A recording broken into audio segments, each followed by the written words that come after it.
Magandang hapon mga master, mga kaibigan, mga followers. First time ko nakadali dito sa Diamond Trevally Station. Napakalaking cobia. Ayan oh. 8 minutes ang laban bago na i-landed. Ayan po. Nakagat niya itong ating orange jig. Ang lakas pala nitong isdang ito. Ayan. Napakalaki oh. Oh.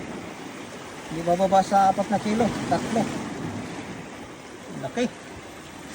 Ito pala yung mga kumakagat dito napakalakas. Cobia, ayan. Low tide po ngayon, ito ang kumagat. Napakalaking cobia. First time ko pong nakahuli ng ganito kalaki. Karamihan po ay nasa half kilo lang. Pero ito oh, nasa 4 na dangkal. Thanks for watching. Cobia.